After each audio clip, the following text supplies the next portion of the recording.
سرگوشی کی، اپنے ہاتھ پر اس کی سخت گرفت محسوس کر زارا کے وجود میں کرنٹ سا ڈور گیا تو اس نے بھی خاموشی میں فیت جانی، اتنا تو وہ سمجھ ہی گئی تھی کہ اس شخص سے بحث بیکار ہے۔ ماشاءاللہ ماشاءاللہ، جیسے اس میں بدر چاند کا ٹکڑا لگ رہی ہے۔ بیگم جہاں نے کتنی حسین بہو ڈھونڈی ہے اپنے شہزادے کے لیے۔ اسٹیج پر آتی ایک خاتون نے زہرا تک گھونٹ اٹھا کر کے بلائیں لیتے ہوئے ظریف انداز میں کہا، جس میں پر وہ دھیرے سے مسکرا دی، چاند کا ٹکڑا ہے نا؟ اس بے وقوف کو دیکھنے کے بعد چاند میں لگا کر داغ کہنا زیادہ بہتر رہے گا۔ ارحم نے ان کی تعریف پر ناگواری سے انکسار بھرتے ہوئے طنزیہ لہجے میں آہستہ سی آواز میں بڑبڑایا، اس بات کا مطلب؟ خاتون کے اسٹیج سے نیچے اترتے ہی زارا نے ناگواری سے پوچھا، اپنا منہ بند رکھو، جتنی تم بولنے کی اجازت دے دی ہے بس اتنی ہی بہت ہے، میرے ساتھ آگے سے زبان چلانے کی قطعی ضرورت نہیں ہے، سمجھے؟ غصہ سے سر جھٹک کر اسے جھاڑ پلاتا اسٹیج سے قدم پھیلا کر اترتا اپنی یونیورسٹی فیلو کی جانب بڑھ گیا، جو ہاتھ میں فلاور بouquet پکڑے شاید ابھی محفل کا حصہ بنی تھی۔ پیچھے دلہن بنی بیٹھی زارا اس بے انتہائی پر آنکھوں میں آئی نمی چھپا نہیں سکی تھی۔ تقریب رات دیر تک چلتی رہی تھی۔ اس وقت سب تھک ہار کر اپنے اپنے کمروں میں آرام کرنے کے غرض سے بڑھ گئے تھے۔ ارحم ان سب سے پیچھا چھڑاتا قریب 2 بجے اپنے کمرے میں داخل ہوا تھا، جہاں زارا اس کے حکم کی تکمیل میں شہر روانگی کے لیے اپنی اور اس کی پیکنگ کر چکی تھی۔ پیکنگ کر لی؟ ڈریسنگ روم سے اسے سادہ سے سوٹ میں باہر آتے دیکھ سوال کیا۔ جی کر لی، نظریں پھر کے مختصر سا جواب دیا۔ خود کو نظر انداز کرنا ارحم کو خاصا ناگوار گزرا تھا۔ پتہ نہیں خود کو کیا سمجھتی تھی یہ جاہل لڑکی، ناگواری سے سوچ کر ایک نظر اس کے سر اپے پر ڈال کر سر جھٹکا۔ اپنے تمام ضروری کاغذات اور سامان رکھ لینا، کیونکہ میں تمہیں روز روز یہاں لے کر نہیں آؤں گا، وہاں جا کے گھر میں بیٹھنے کی ضرورت نہیں، اپنی تعلیم مکمل کرنا۔ زارا جو ڈریسنگ ٹیبل کے آگے کھڑی اپنی بال سنوار رہی تھی، ارحم کے لفظوں پر اس کے ہاتھ ٹھٹا کر رک گئے تھے۔ میں آپ کو پہلے بھی بتا چکی ہوں اور اب بھی پھر بتا رہی ہوں، میں اپنی پڑھائی چھوڑ چکی ہوں، زارا نے بڑے ضبط سے کہا، جو آج کے دن وہ بہت مشکل سے کیے ہوئے تھی۔ اپنا دماغ ذرا کو کم چلاؤ، جتنا کہا اتنا کرو، لائٹ بند کر دینا کمرے کی، جلدی سے سو جاؤ، صبح جلدی نکلنا ہے شہر کے لیے۔ اور ہم ڈریسنگ روم سے نائٹ ڈریس چوری کرتا ہے، اسے حکم سنا کر بیڈ پر لیٹ گیا، جبکہ زارا خاموشی سے شیشے سے نظر آتی اس کے عکس کو دیکھ رہی تھی، جو نہ جانے کیا چاہ رہا تھا۔ اس وقت خان حویلی میں طلوع آفتاب کا وقت تھا۔ حویلی کے رہائشی تو اپنی عادت کے پیش نظر صبح جاگنے کی عادی تھے، جبکہ کافی مہمان اس وقت سو رہے تھے جب زین خانزادہ کے 3 بیٹے، فہد خانزادہ، فساد خانزادہ، تیسرے ارحم زین خانزادہ، جبکہ بیٹی اس حویلی کا حصہ تھے۔ زین صاحب کا چند قبل پہلے ہی انتقال ہو چکا تھا۔ دونوں بیٹے بڑے بیٹے شادی کے بعد اپنی بیوی بچوں سمیت اسی گھر میں رہتے تھے۔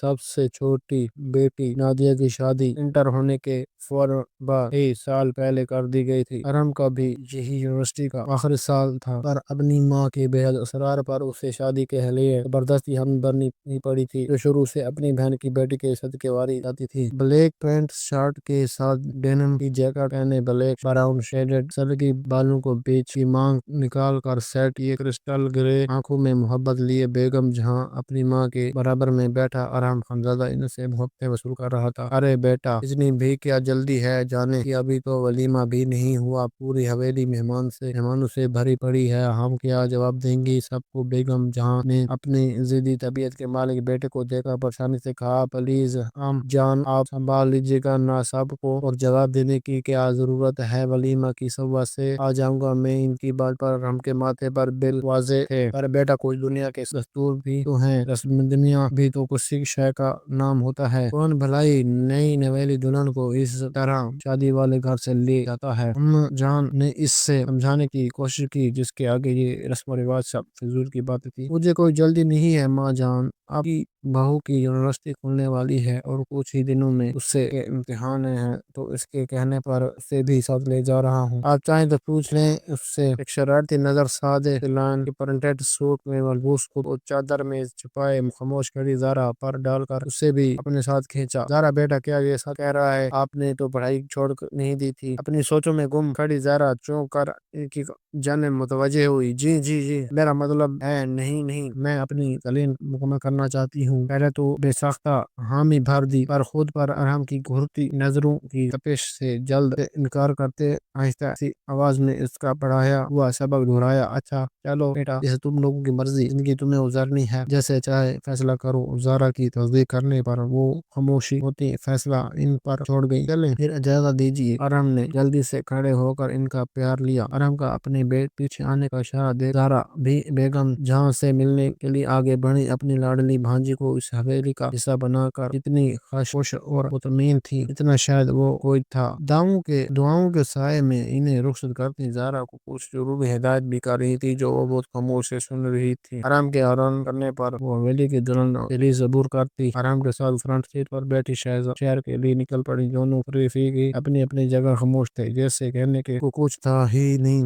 زارا نے ایک نظر ڈرائیونگ کرتے ارحم کو دیکھ اپنا سر ونڈو گلاس سے ٹکا لیا۔ یونیورسٹی کے آخری کلاس ختم ہوتے ہی حیا ارحم خانزادہ کی تلاش میں بھاگتی کینٹین میں پہنچی تھی، اور توقع کے عین مطابق وہ وہیں موجود بھی تھا جہاں وہ لیکچر سے فری ہونے کے بعد اکثر ہی پایا جاتا تھا۔ تم یہاں آ کر بیٹھے گئے ہو، میں تمہیں کب سے ڈھونڈ رہی تھی۔ ایک نظر بلیو جینز اور آف وائٹ ٹی شرٹ پہنے، آنکھوں پر سن گلاسز چڑھائے بیٹھے ارحم کو دیکھ کر بیگ ایک طرف ڈال کر شکوہ کے اندازہ میں کہا، ڈھونڈو کیوں رہی ہو، سیدھی یہیں آ جاتی۔ ارحم نے نظریں اس کے حسین چہرے پر ٹکا کر ایک آنکھ کا ایک کونا بلنک کر کے کہا، بلیک جینز کے ساتھ بلیک ٹی شرٹ پہنی رکھی تھی، اوپر کا ایک مزید بٹن کھول کر اس میں سن گلاسز ٹکائے ہوئے تھے، ہلکے گھنگرے لمبے بال پشت پر کھلے چھوڑے رکھے تھے۔ کا دعوت دیتا ہے نسرین سراپا صاحب کی توجہ کا مرکز تھا۔ بالاشبہ وہ یونیورسٹی کی سب سے حسین لڑکیوں میں سے ایک تھی جو صرف ارحم خانزادہ کی گروہ پروندہ تھی۔ بس تم نظر نہیں آئے تو دل کو پریشانی سے ہونے لگی ہے، پتہ تو ہے تمہیں۔ حیا نے نزاکت سے ہوا کے منہ پر آتی بالوں کی لٹ کو کان کے پیچھے رستے معصومیت سے منہ سوارا۔ ارحم اس کی اس اداس پر کھل کر مسکرایا تھا تو پھر اس کے دل کو قرار کیسے آئے گا ملکہ عالیہ۔ ارحم نے اس کا نرم ہاتھ اپنے مضبوط ہاتھ کی گرفت میں لیتے شرارتاً کہا، تمہارے دیدار سے۔ حیا کا انداز پاسا بولڈ تھا جو اس کی شخصیت کا حصہ تھا، اور یہی وجہ تھی کہ ارحم خانزادہ کو وہ لڑکی پہلی ہی نظر میں بھاگ گئی تھی۔ ہم تو ایسی بات ہے محترمہ، تو ذرا اس دل کو سمجھاؤ کہ ضروری تو نہیں کہ میرا دیدار ہر روز ان آنکھوں کو میسر آ جائے۔ کرسٹل گرے آنکھوں میں شرارت لیے حیا کی جانب ذرا جھک کر دھیمے سروں میں بولتا، وہ اسے کہہ لگانے پر مجبور کر گیا تھا، ویری فنی، اچھا سب چھوڑو، بہت بھوک لگی، کچھ کھانے کے لیے تو منگواؤ۔ لیپ گلوس سے مزیم ہونٹوں کو باہم آپس میں ملا کر نزاکت سے کہا، وہ بھی مسکرا کر کھڑا ہو گیا۔ اپنے ایک حکم پر ارحم خانزادہ کی فرما برداری دیکھ کر حیا نے تفاخر سے کینٹین میں نظریں گھمائی تھیں۔ کتنی ہی نظریں تھیں جو انہیں دونوں پر ٹکی ہوئی تھی۔ حیا ان سب پر ایک نظر گھما کر ایک ادا سے بالوں کو جھٹکا دیتی مغرورانہ انداز میں مزید اکڑ کر بیٹھ گئی تھی۔